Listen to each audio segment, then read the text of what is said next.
because, with the church has become the one place where you can get a title without preparation. And, how do we reconcile that with studying to show ourselves approved or rightly dividing the word? And if the church is supposed to be the bride, why are we not making sure that that bride is fully prepared for the wedding day?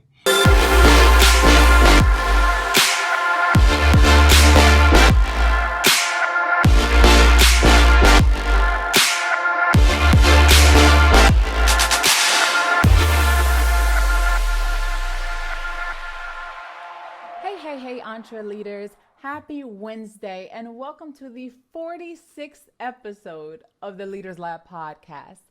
I am very honored and thrilled today to have another special guest with us who has journeyed on down the path of doctor and has been experiencing some great triumphs. Of course, there are some highs and lows, and we are going to learn about them today. And so I want to introduce our guest. His name is Dr. Jason J. Caldwell. He received a Bachelor of Music Education degree with a minor in Spanish from the great University of North Carolina at Greensboro. Once again, shout out to all the Spartans. And he also received a Master of Arts in Religion with a concentration in Church Ministries from Liberty University. And then he received his Doctor of Management with a concentration in global leadership from, again, the great Colorado Technical University. Now, just to let you know, when I say the great, that means I also attended that institution as well. And so he received it from Colorado Technical University, where he was inducted into the Golden Key International Honor Society. Dr. Caldwell coupled his passion for degree attainment with nonprofit engagement and served for 3 years as the executive director of Degrees Matter, a Guilford County initiative housed at the Community Foundation of Greater Greensboro. After his tenure with Degrees Matter, Dr. Caldwell transitioned to serve as the Community College Strategic Partnership Manager for Western Governors University, North Carolina. Dr. Caldwell was appointed by the Dean of the Willie A. Deese College of Business and Economics at North Carolina A&T State University to serve as the Interim Assistant Dean for Student Success. After completing his tenure in that role, Dr. Caldwell joined the faculty as a part-time instructor in the management department, and in 2020 was appointed as a faculty affiliate of the Center of Excellence in Entrepreneurship and Innovation, CEEI, to engage in excellence in teaching, research, and community engagement. Dr. Caldwell serves on the UNCG Foundation Board of Directors and served as the former chairman of the North Carolina Works Career Centers Partners Development Board of Guilford County. In 2019, Dr. Caldwell was selected as a participant in the Hunt Institute's inaugural Elevate NC Post-Secondary Leaders Cohort and was selected as a recipient of the 2021 Triad Business Journal's 40 Under 40. Dr. Caldwell received a certificate in Advanced Intercultural Management from the University of Notre Dame Mendoza College of Business, certified to administer the Intercultural Sensitivity Effectiveness Model by the 𝗥𝗔𝗄 Group. I hope I'm saying that correctly, 𝗥𝗔𝗄, or maybe it's 𝗥𝗔𝗄 Group, and was a 2015 fellow at the Princeton Theological Seminary Leadership and Black Church Studies program. Dr. Caldwell is the CEO and founder of the Ubuntu Consulting Group that focuses on intercultural development, economic and entrepreneurial development, post-secondary policy, and improving management practices. I cannot begin to tell you how privileged is the correct word. Privileged we are to have such a caliber of guests on our show today. And so without further ado, ladies and gentlemen, please help me welcome the esteemed Dr. Jason J. Caldwell. Welcome to the Leaders Lab, sir. Well, Dr. Campbell, it is an honor and a privilege to be here with you. I am, you speak of the gravity of who I am, but to be quite honest, the sentiment is the same. So, I am Wow. honored and thrilled to be here, and I was humbled by your invitation. So, thank you for having me here. The crazy thing is, I was trying to figure out. I was reading your bio, and we talked a little bit about this before we started recording. But I was reading through your bio, and I'm like, we both went to UNCG, and we both went to CTU, and I'm Yeah. sitting here. I'm like, but I don't remember seeing him at UNCG. And I'm not sure that I know we probably connected at some point in time during CTU, but then it turns Mhm. out that you were at UNCG before me. So when I Mhm. came in, you were actually going out. So, but that's crazy. Greatness from North Carolina. Absolutely. Great things come out of Spartanville. So, Uh huh. um, Yes. and what's funny though, like in thinking back, most people didn't see me because I was more than likely sequestered in the music building, which was on the Um. other side of campus, Yes. and I generally stayed in Grogan dorm on the other side of campus, except for Yeah. my senior year when we moved off. But I can't even like I don't remember ever going in like the Bryan School, those places on the far side of campus because they were too far for me to walk from Grogan. So I was just like, I ain't doing it. So I never took No, classes over seriously. there. I didn't do anything over there. It was like it wasn't in the You music made sure building. all your classes was right over in Listen, that section. listen. UNCG has a beautiful campus, but it'll get you with Yes. some of them hills and some of them pathways. And I was just like, yeah, if it ain't on this side of campus, I'm not doing it.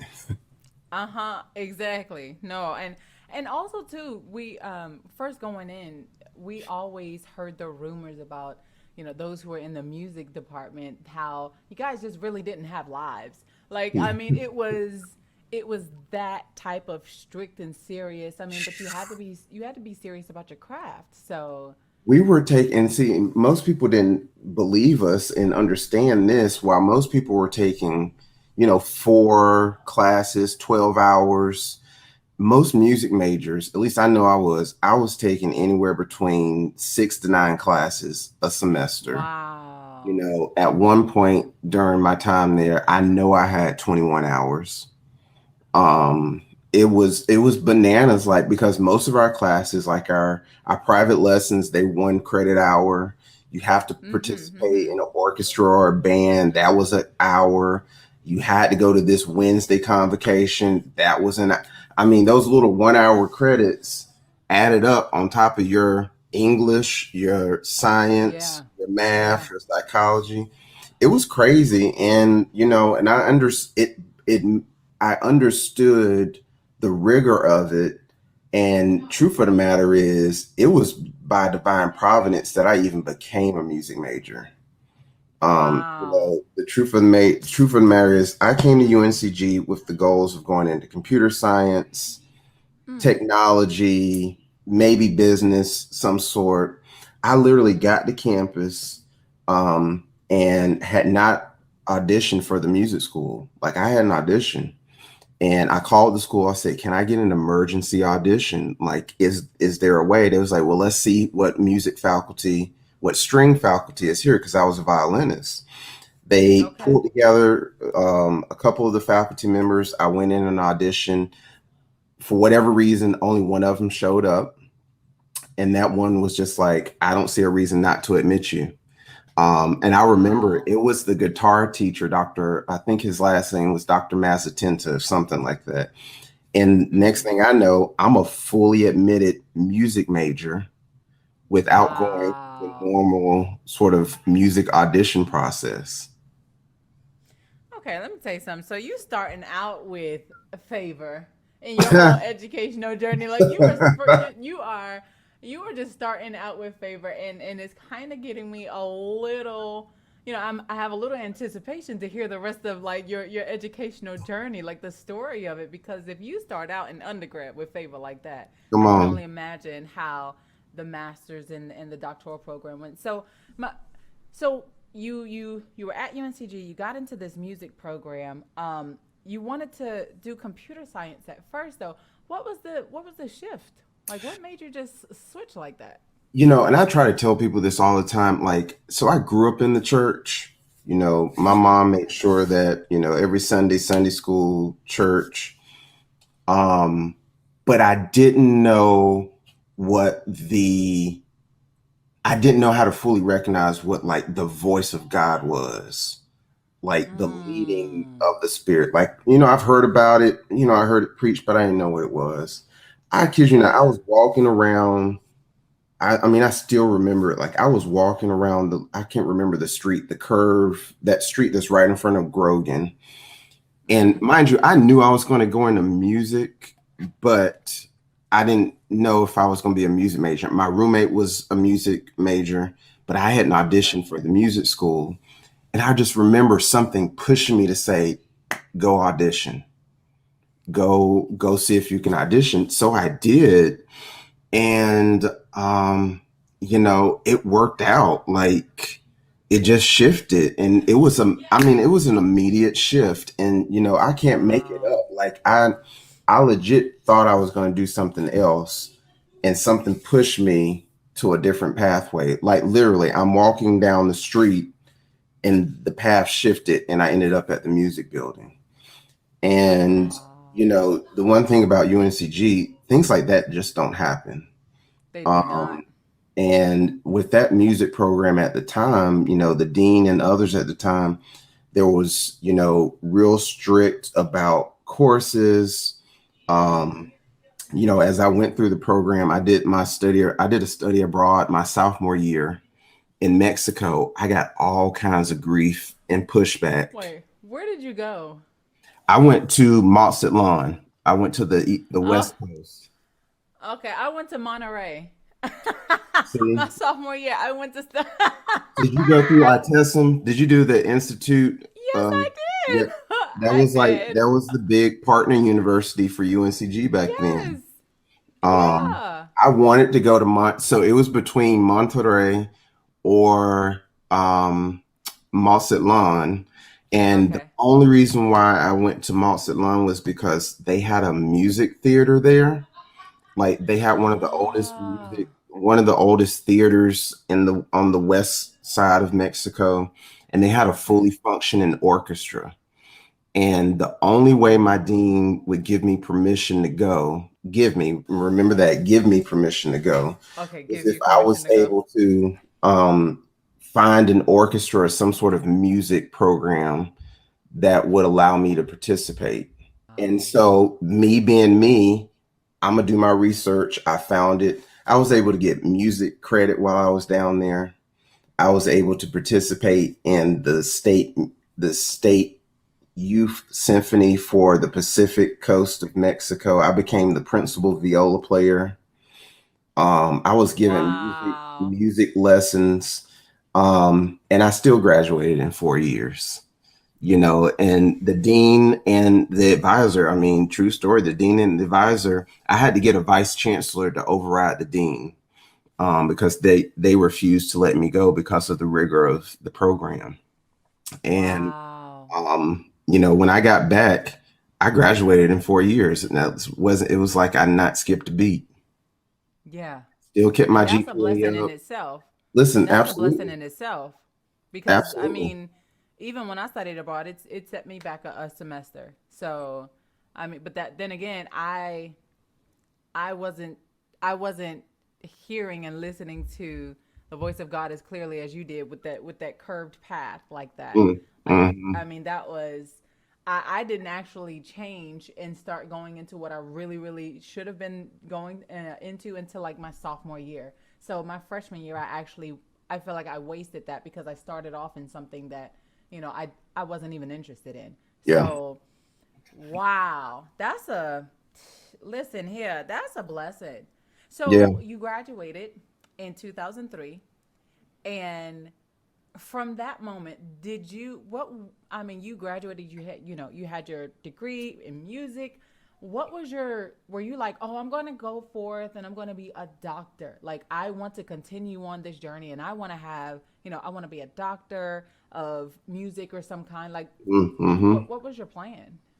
So after I graduated, I went into teaching, started out in the Winston-Salem, Forsyth County school system.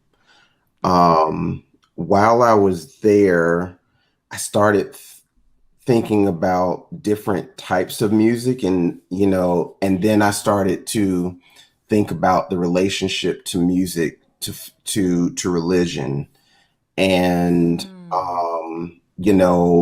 going to church, listening to hymns and the hymnodies of the church, and how the chordal structure of Black church music was able to move and shift people around. I got Yeah. really interested in that. And so there was a phase where after I started teaching in Winston, I got asked to come back to Chapel Hill and started teaching in Chapel Hill. And then I said, I want to do more with music, but I want to tie music and faith together, like music and religion together. So I had applied to Duke University. That was the only school because Duke had their divinity school and they had a ethnomusicology program. And I got accepted. And so Wow. my plan was to go to Duke and to major in religion and ethnomusicology, and then go on into the PhD in ethnomusicology. Okay. There were very few, if any, at the time, Black ethnomusicologists, Mm-hmm. even fewer males. Um, and I said, Maybe this is the path that I want to go." And I got to Duke before, maybe a couple of weeks before classes started. Then a bunch of crossroads started to happen. My wife and I were getting married. Uh, you know, Looking at blending our families together, her and me together. What does that look like financially? You know, and the financial burden of going to a private institution like Duke without any scholarship or grants, it weighed too heavy, and I rescinded my offer. We couldn't Wow. afford it at the time. I Mm. really wanted to go, but just couldn't afford it. Um, Wow.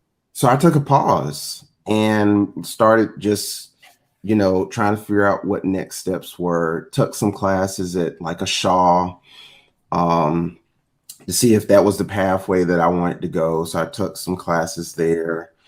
Um, but then I realized the way that I was doing it, I was just like, this is going to take me forever to get to the next step.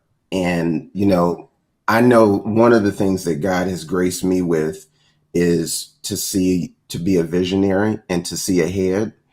So Okay. I saw at that point myself being something else. Okay. The speed of me getting there was way too slow for me. And and I think we were first started before we started recording, I just alluded to the fact that when I stopped trying to landscape the pathway Come and on now. then just walk down the path that God had ordained for me, Mm-hmm. things happen. And so there was a span of probably about, I don't know, a good 7, 8 years after I graduated where I was just sort of wandering through. Um, but let me tell you what, Dr. Campbell, this is the one thing that I held on to for certain. God very clearly spoke to me and said, "This is your wife. Mm-hmm. This is, I want you to get a degree and I want you Okay. to help people." Very Okay. clearly. And when I stopped after all those years of wondering, I got my wife, but I didn't follow the instructions about the degree. If I had just Wow. trusted that if I had gone to Duke, then maybe that could, but then again, it might not have been. But if I had just trusted the process, and I think that's Mm. what was important for me. I didn't have the faith then to trust the process. Wow. And so I wandered in the wilderness. And when I finally stopped and the Lord, wrangled me in, that's when I said, okay, enough is enough. What's next, God? And then he laid the path back very clearly for me. Go to Liberty, do their master's degree. They've got ethnomusicology classes that you can take there. But that's not the path I want you to go on, Jason. But go to Liberty. Yeah, there's some doctrinal issues that would arise, as is the case in most seminaries. And there were some battles that I had to fight internally there with some of the professors who questioned my ethos and the wording of some of my homiletic assignments. But I pushed through that. And as soon as I finished that, the next thing was, here's the next step. And CTU was there. There were some other options. And I went into CTU, got into the program, and I kid you not, like I was on a path to finish. That program went by so seamlessly. It started to open up doors that, I didn't even think about. Like I had one professor, I'm sure you had him too. Like he pushed me to turn some of my writings into publications, and getting my feet into that door and doing some poster presentations during our like cohort weekends when we had to come in for the weekends. And it started to all sort of make sense. And then it shifted my focus, like, okay, God, I wanted to do music, but now I'm working on management and leadership. I wasn't fully aware what the next steps would be with that, because again, my background wasn't that. But if you remember, like I said, when I went to UNCG, I wanted to do something around computers, business. It all started to, it all started to come back. And it was predicated on the fact that I started to look at organizations that I held near and dear, specifically the church, and saw that there were gaps in terms of leadership development or organizational structure or management practices within the church. Because, with the church, we generally, has become the one place where you can get a title without preparation. And, how do we reconcile that with studying to show ourselves approved or rightly dividing the word? And if the church is supposed to be the bride, why are we not, making sure that bride is fully prepared for the wedding day? And that's management to me. Jesus was very clear when he saw the fig tree. If this tree when I come back and it's not producing any figs, cut it down at the root. That's a management principle to me. Like there should be some sort of output based on the inputs that you have. And when there's a deficiency in management, deficiency in organizational structure, we see church, and it has nothing to do with whether or not you grow to become a mega church or not. It has everything to do with what are your ministry outputs? Are you engaged in the community? Are you active in the community? Are the people in your ministry being built up professionally, personally, spiritually? Oftentimes we get stuck on the spiritually and forget that when folk come out of the spirit, they need to know how to write a resume. Say that again. Listen, I have been privileged to travel the world and see different ministries. And I'm always amazed that when we come out of the huckabuck and we come out of the two-step shout, do we sit down and talk about professional development? Do we sit down and talk about what does it mean to brand yourself and allow your name to speak and your work to speak for you. That's where I'm at this point. I take no credit for Jason J. Caldwell. It's the work that Jason J. Caldwell that speaks for me. I don't have to walk into a room and say who I am. My work has already preceded me. But how do we manifest that? And so that's where, I shifted, because the more and more I thought about it, as I was going through all of this, had I gone just the music route, it would have been very singular. But I also am very conscious of the fact that all things work together, something like that. I think I remember hearing that. Something like that in Romans. Yeah, that all things work together for the good of them who are called. But anyway, so, it's... You're not going to do that, because I told you. Listen, y'all, we were experiencing a little bit of technical difficulties in the beginning. And I said, this is going to be I feel it that this is going to be a really good episode. And I said, by that, I mean, I'm going to use my country right now. He finna preach. Okay. Uh-oh. He finna preach to the people. And when I say to the people, I mean me. See, now you stepping in it. Go right on ahead. Matter of fact, let me just put you on the screen by yourself. Go ahead. Preacher man. Go ahead, Dr. Caldwell. It is of no goodness of my own that I am in the position and have the blessed ability to do the work that I do day in and day out in the community, whether it's teaching students on campus, not just the concepts of management, not just the practicality of management and business development, but also being able to speak a word of encouragement to them, or yes, being able to lift them up when I can tell that their countenance is low because of everything that's going on right now in the world. Or if it's being asked to come and write a policy recommendation for the state of North Carolina on student loan debt, or helping a community look at recommendations around economic and entrepreneurial development for Black and brown people in the community.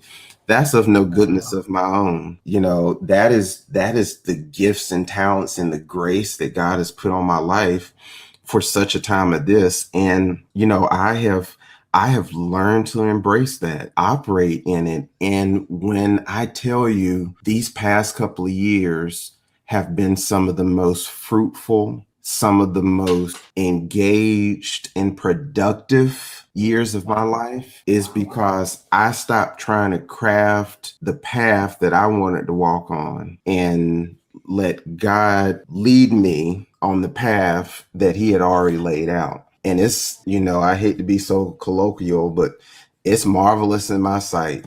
And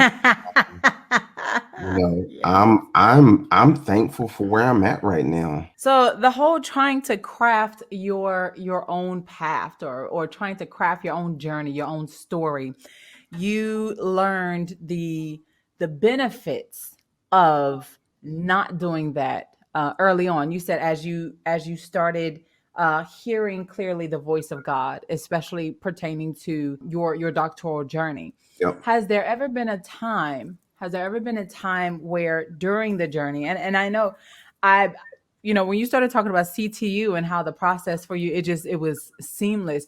I smiled at that because that's how it was for me. That's how I knew that was where God wanted me to go. I mean, literally, it was actually a span of time. I had no intention of continuing my education after I graduated from UNCG, because I barely made it out of UNCG at the end because I had an emotional breakdown. Yeah. Because of everything that was happening in my life at that time, in my personal life. And so I barely made it out. So after that, I was like, you know what? I'm done with school. I got my BA. I'm good. Yeah. And it was a period of some years, actually 5 years, where I didn't go to school. I wasn't thinking about school, none of that. I was actually trying my best to be an entrepreneur and become a millionaire. Honey, I failed so many times, it didn't make no sense. I failed miserably. But then I did receive a few prophetic words, and those who listen to the Leaders Lab, they know that I am a kingdom entrepreneur. I'm a kingdom believer, and I talk about my relationship with God quite often. And so I received a prophetic word that I was going to um, be a doctor, like be doctor. And I was like, I don't think you're hearing from the Lord on that one, bruh. Like that's not really resonating with me. Right. And then I said, well, if God sent me this word, then I'll just start looking. And I got into a master's program that was actually an accelerated program of 1 year. Mm-hmm. And I mean, and it was like, boom. And the next thing, like towards the end of it, the Holy Spirit literally said, okay, come on, let's start looking at doctoral programs. And I applied to A&T, and I just knew I was going to get in. I got denied. And I was like, well, God, this ain't it. Right. I don't even know how CTU found me, Mm-hmm. but they sent an email and I saw this and I was like, okay, let me just try. When I tell you within a period of 72 hours, not only did I apply, but I was enrolled. Like admission accepted everything. I was enrolled and I started, I think 2 months after I graduated from my master's program, finished in 3 years. And, it was just like, wow, like God really, when you stop trying to craft your own story, because my degrees like yours, they just were not one straight path. It was Right. like, how are you taking all of these things and you're going to make them work together for the good? But now, living in China, teaching at a university in China, operating a business from China, like I see, oh, okay, all things really do work together for the Yeah. good. Yeah. And so, but there was still some highs and lows that I experienced during that journey. So what about you? What are some of the highs and lows that maybe you experienced as you were pursuing your doctorate degree? Oh, a lot. Oh. One of the things was, how do I balance family? Um, Mm. our son was born right before we started, right before I started my master's degree. And then, so as he's growing up, I was determined to make sure that, I was there, that, Yeah. I was present and that I was involved. And that was a challenge. Yeah. That was an honest challenge. And then I must admit, and there was once I got into the program at CTU, there was one semester where it was too much. The weight of it, I think, trying to balance family, work, Mm. ministry, life. Um, I took a L, and I literally had to stop and just say, I need a break. And so I took a short pause, like a term pause, but I kept and Martin Luther King's drum major instinct, there's this illusion of this constant sound of momentum that the drum Mm. major hears that keeps you going. I kept hearing that, and I was just like, okay, this pause can't be my stop. And Wow. I jumped back. I reached out to the dean at the time of the program and was just like, look, I'm on a trajectory. Like, I'm determined to finish in 3 years, dissertation included. Before this little pause, I had a perfect GPA. Can I take an extra class or two to make up for the lost time? And they granted it to me. And so I ended up one semester, instead of taking, I think we used to take like 2 classes a semester, a Mm. term. I think I ended up taking 4, just so I could get caught up. And then it was December. I remember it was December of 2014. I was finished with all my coursework and was able to start picking my committee and start working on my writing. And when I tell you it was nothing but the grace of God, I started writing full time in January. I was finished and ready to defend by September. That's with interviewing, data collection, chapters 1 through 3, I mean, Yeah. I was Yeah. determined because I kept hearing that rhythm saying, you got to keep moving, you got to keep moving, you got to keep moving. And it was a balancing act. Like, I remember for the season that I was doing my writing, I would come home from work, still working at the church.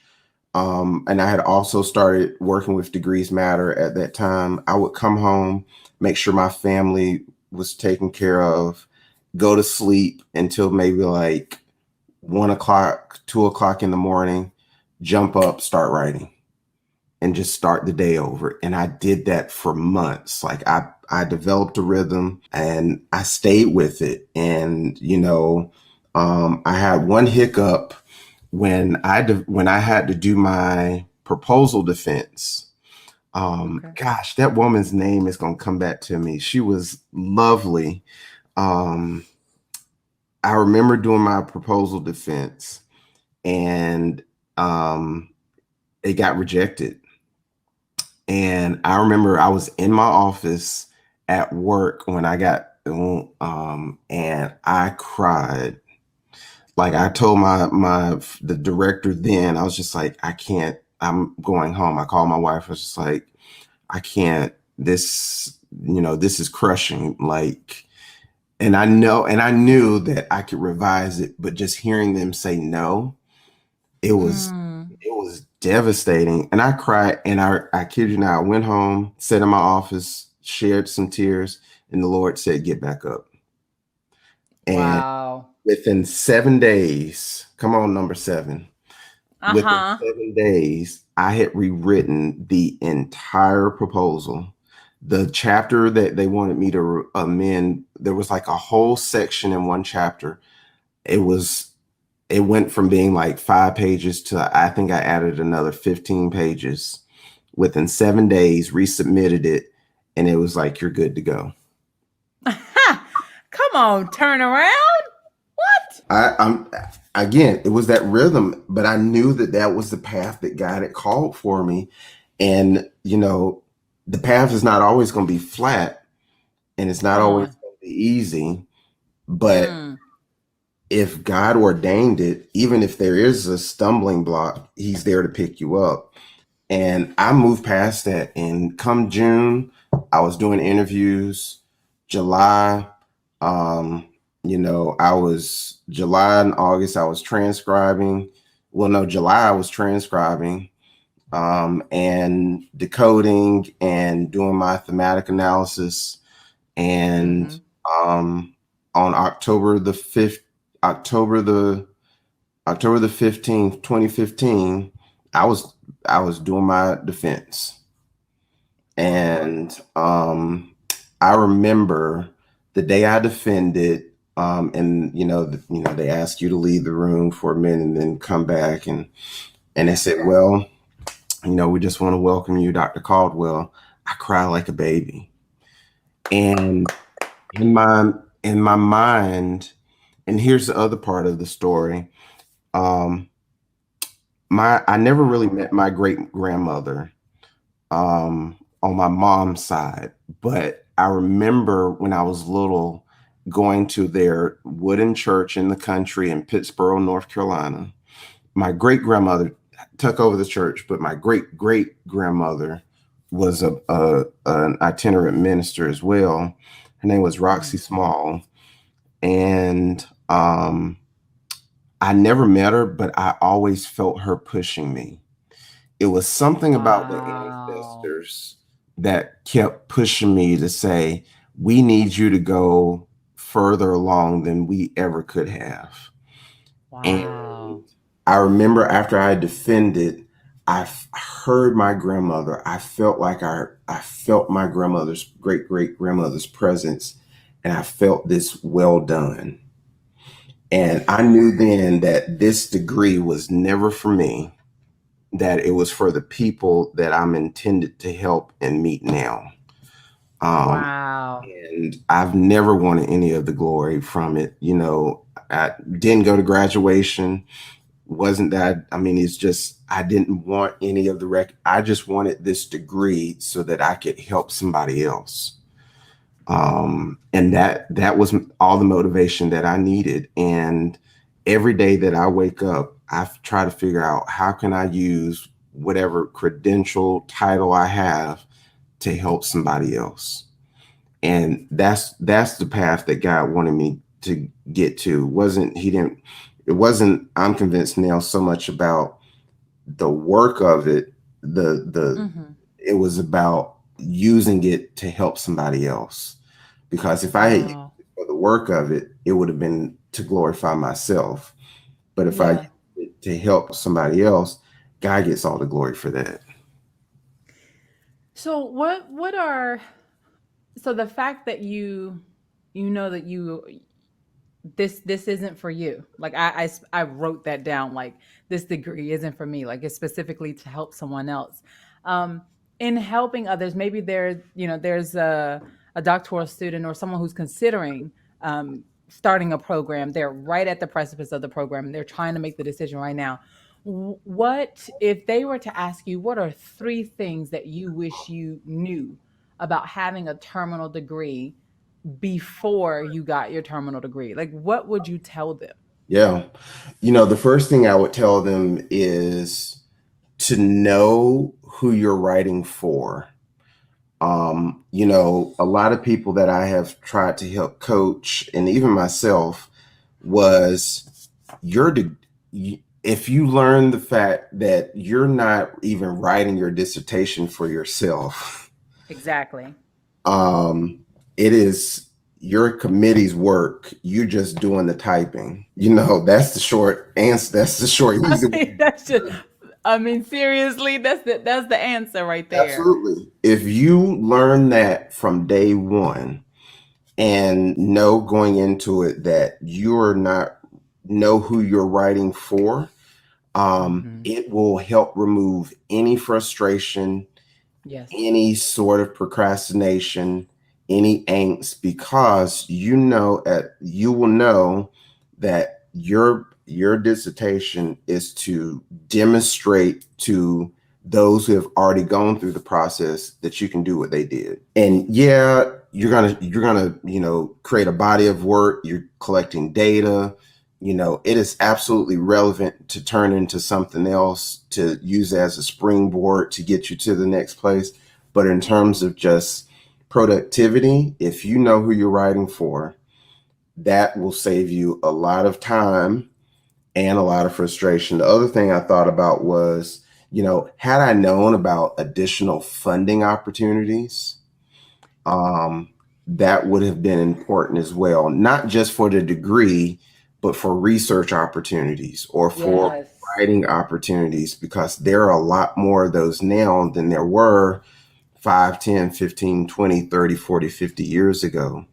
Yes. And, depending on which path you want to go. So the CTU model is a practitioner scholar model.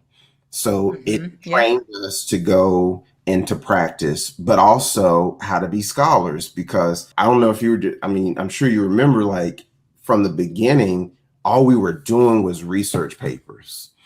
Like, All. I kept most, all of mine too. who I you kept telling? all I of got them. all my Like, I, notebooks. I got all my notebooks. I got a whole file with just CTU papers and stuff that I okay, okay, because every single one, and you can repurpose and reuse them now. absolutely. Now that you have more wisdom and more experience, then you can go back and look at Yep. what newbie you, what fresh you was Yep. talking about, and tailor it a little bit, and then submit that as a publication. Absolutely. Absolutely. And and just thinking, um, like most programs, not all, but some programs do, where you have to do your practicals and you have to do your Hmm. tests and all this other stuff. I appreciated the fact that they made us do an action research project. Um, Exactly. and that action research project was actually the springboard for my consulting work. Like Hmm. after, in the midst of working on that action research project, I did it with a private school in Greensboro on intercultural practices for senior level leadership. As soon as I finished the project, the head of the school called me in to come and do consulting work for the school on DEI. I mean, it was so relevant. It was so engaging that I appreciated that. But then I also thought, well, gosh, are there more funding opportunities where I could have engaged more? And granted, I appreciate we had some faculty members who were really intentional about, you know, doing publications, doing Yeah. co-authorships, things of that nature.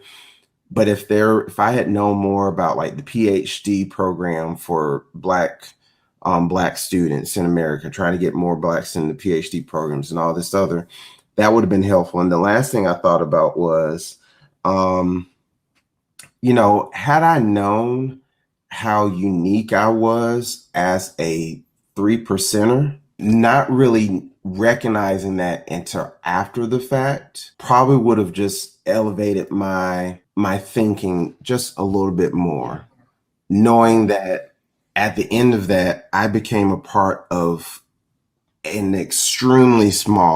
became a part of an extremely small group of people across the country who can Yeah. say they have a doctorate Yeah. degree. Exactly. That's humbling. But it's also, a rally call to say, but why? Like, Yeah. how can we help encourage more people to go down this path to get this type of credential so that they too can help and go do whatever the next great thing is for them. Mm-hmm.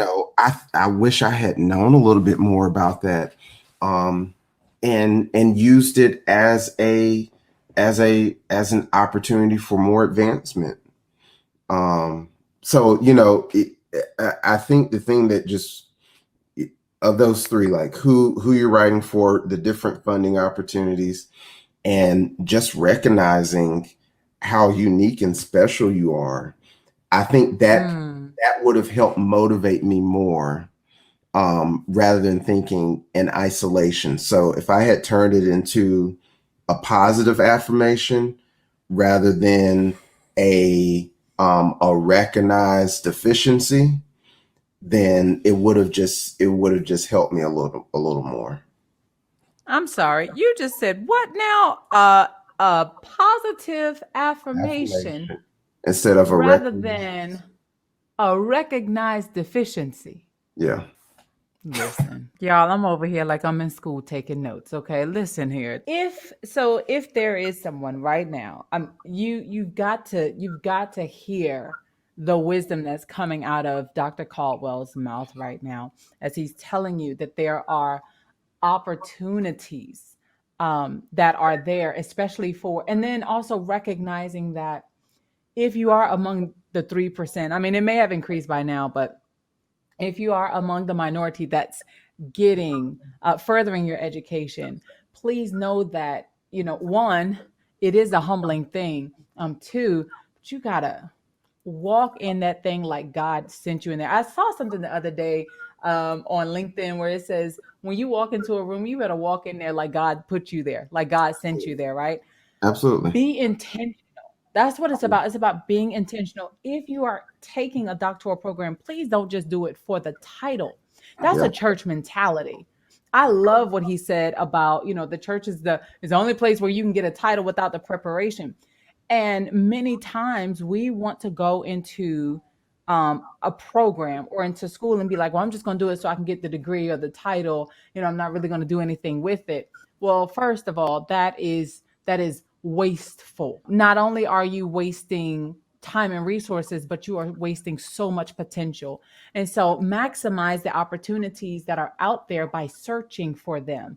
Now you have someone who is literally telling you that there are opportunities that he wasn't aware of, I wasn't aware of, because nobody was leading us. Yes, God was telling us where to go and what to do, and it's by his grace um that we have gotten to where we are now. It's by his grace and right. his guidance. But now you have two experienced doctors who are in the management field, global leadership as well, which Yeah, I found that very interesting, who are, we're telling you, listen, sees this opportunity, and we talk about my people perish for the lack of knowledge. Yeah. Ignorance can definitely steal several opportunities. What would you say to someone who, I mean, it could be seen as a valid excuse by them saying, well, I just don't know what resources are out there. I don't have anyone telling me. So like they're using ignorance as an excuse for why they can't advance.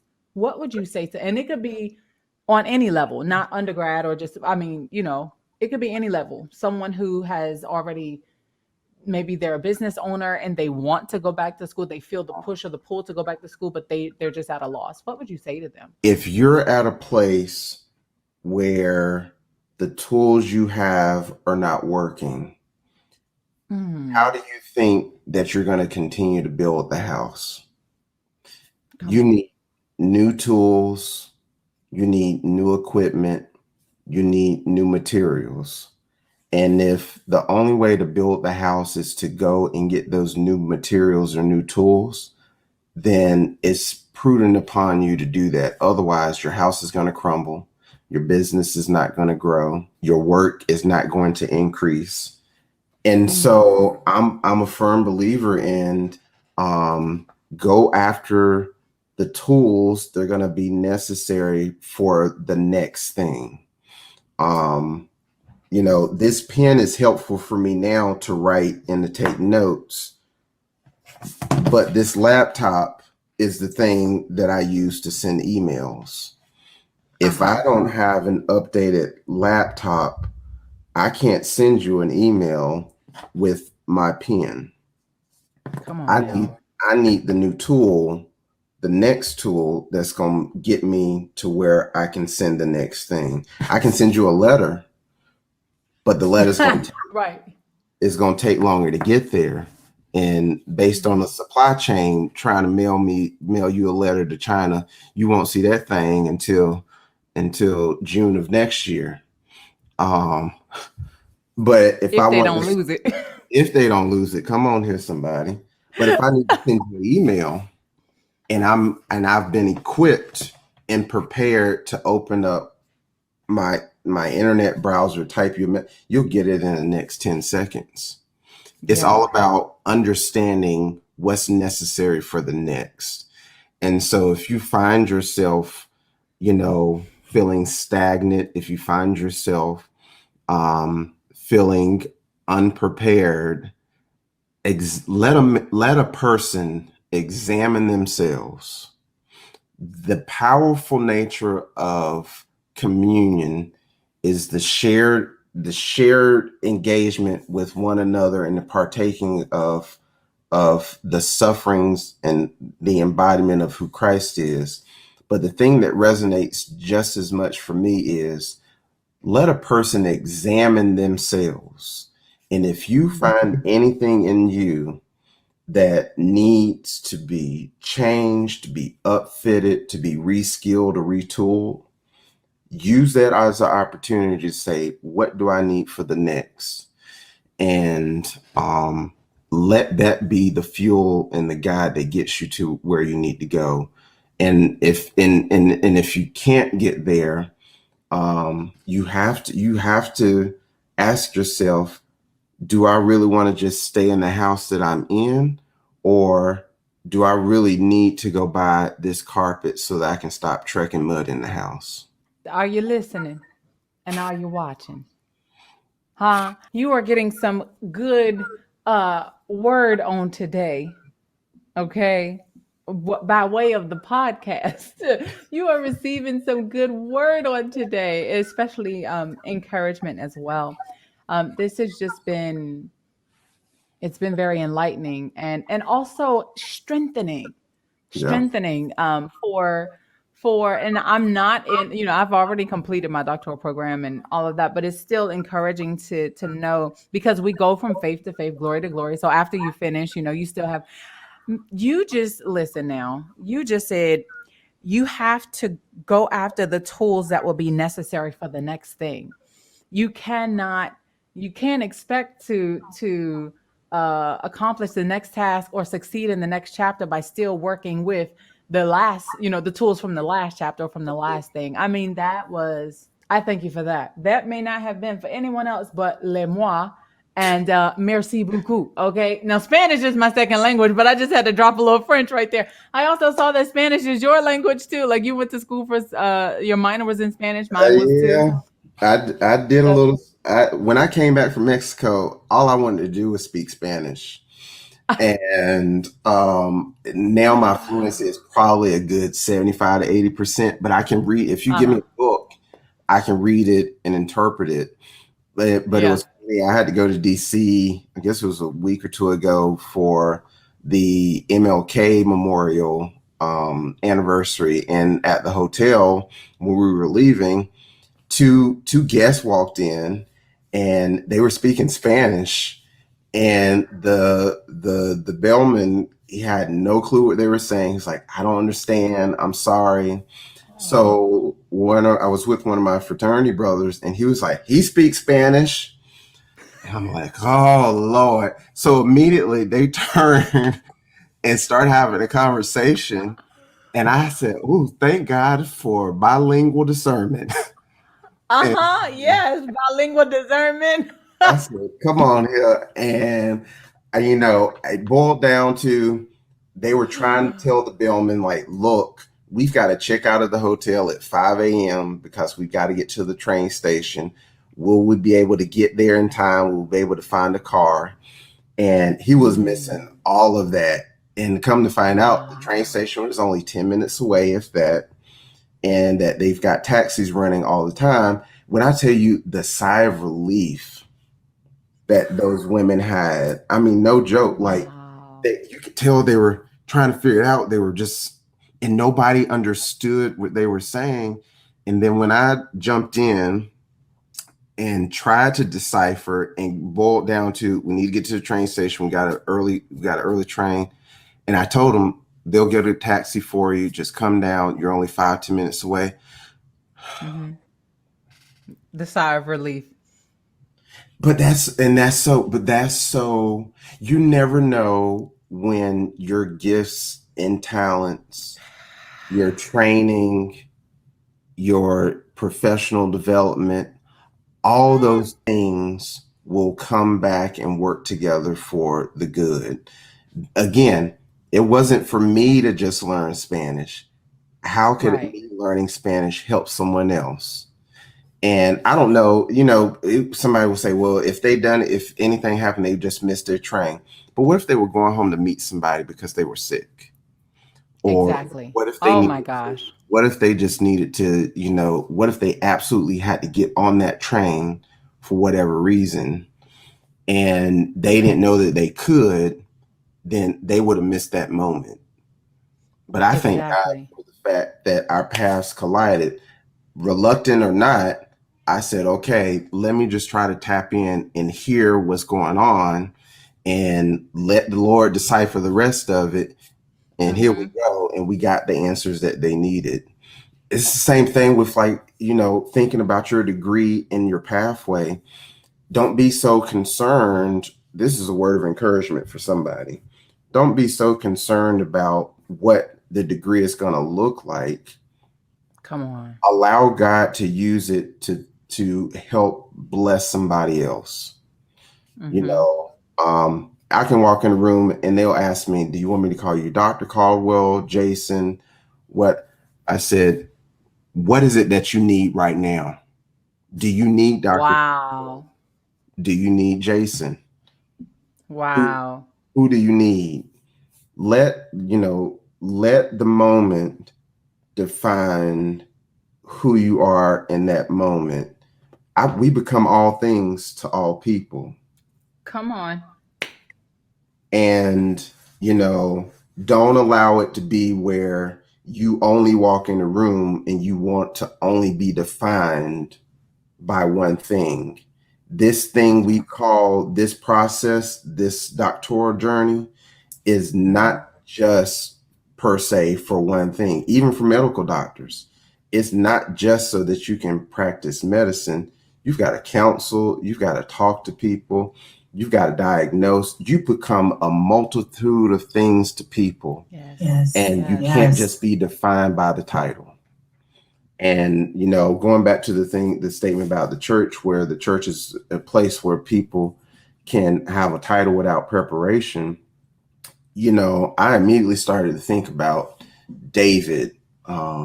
David was anointed, but he was also sent back for preparation. And all too often, you've got the gifts and the talents and you've been anointed, but you still need to get the preparation.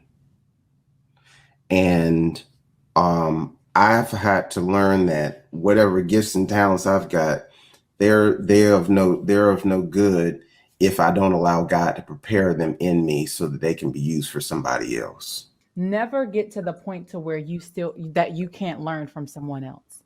Never get to the point, where you feel like you have, come to a certain point in your life Yes. because you do have a title, Yep. or because you do have certain position and you do have certain clout and things like that. And you have all of these accolades that you still can't learn from someone else. Yes.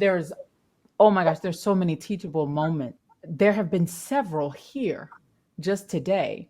And so Dr. Caldwell, I cannot even, this was ordained. This was divine. Okay. This episode was definitely divine. Especially at this present moment. And so I can't thank you enough for that. And we are coming to an end of this episode. But before we do end, you're also a global leader. You're part of global leadership, just like I am. And so, my question to you, because this is the Leaders Lab, what is one characteristic that you believe every leader, no matter the industry, no matter the field, no matter the title or position or whatever, what is one characteristic that you believe every leader should possess? That is a great question, and I've gone back and forth between two, and I'm Okay. still wrestling with which one I think is most important. It's somewhere between communication and strategy. If I could make one word out of the two of them, I would. But I don't even know if I could just settle on one. Like, you have to understand communication.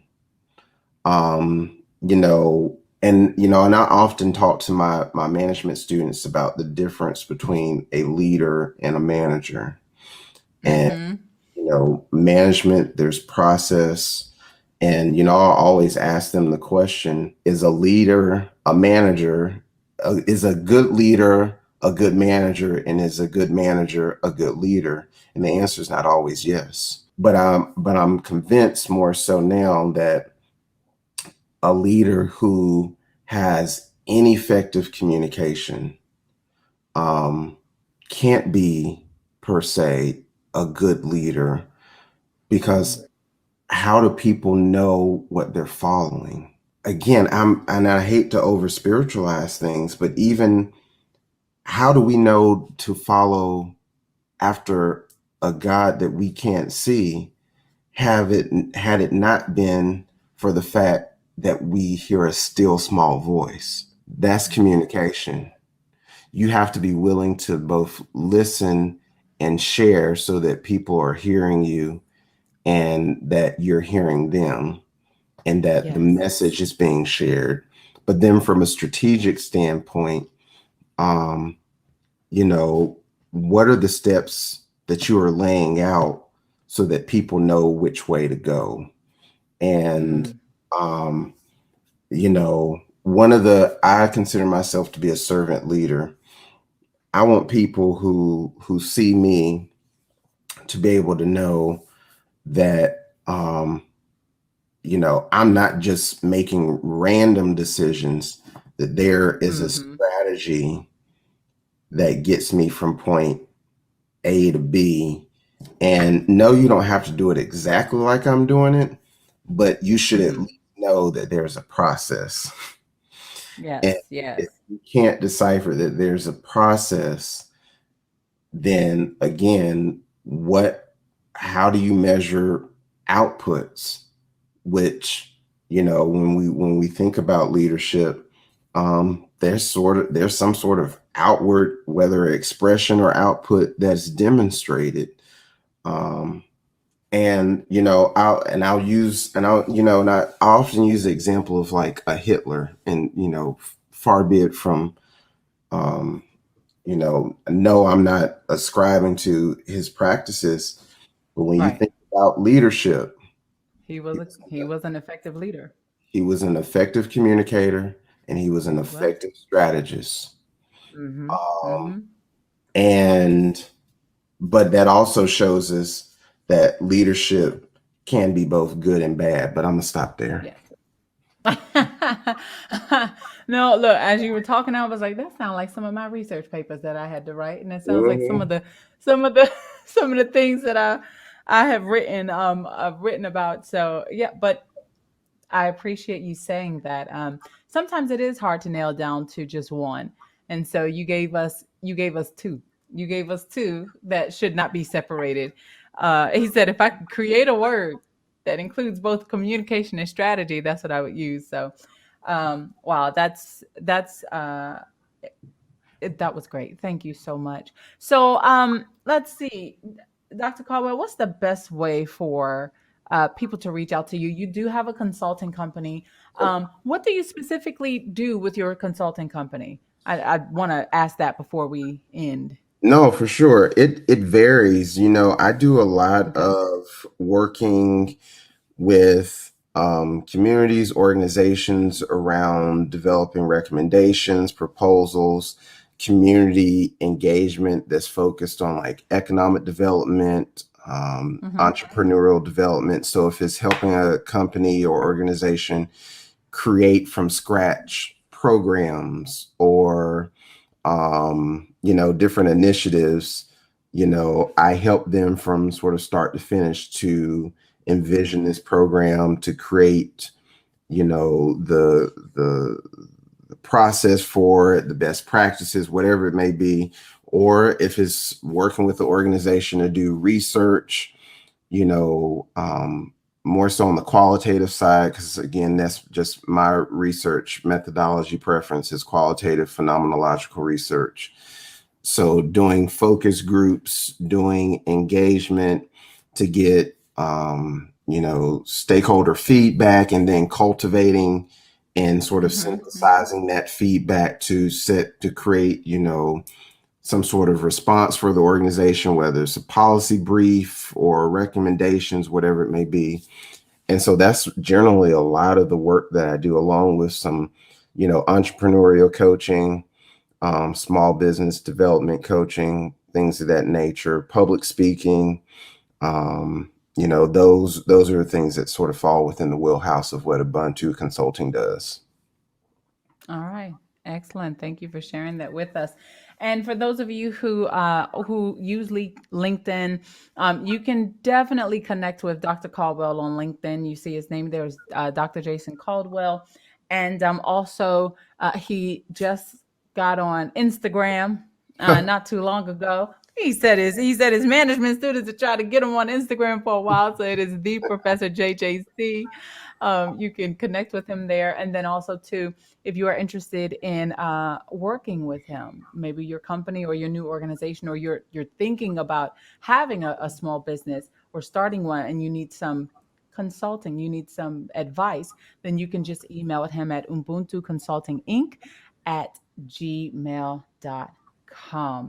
Thank you so much again, Dr. Caldwell, for visiting the lab this week. We appreciate you so much. No, I appreciate this. Has been riveting. This has been inspiring. This has just been all that. I appreciate the conversation, and I appreciate you for encapsulating this vision into something that's reaching the world. So I appreciate it. And I received that wholeheartedly. Thank you so much once again. And for you who are watching on YouTube, or maybe you're listening to the audio version of the podcast, don't forget that you also can connect with me on social media. Everywhere it is at Dr. Charity TV. And on Facebook, it is at Dr. Charity TV page. And or if you want to send in some questions for the show or for our show guests, you can also send an email to info@drcharitytv.com. gmail.com. Listen, this has been full. I feel like I've been sitting at the table feasting, feasting on today. And so I hope that you all got something great out of this as well as we continue on in our mini series of Life After Doctor. I look forward to seeing you guys next week in the lab.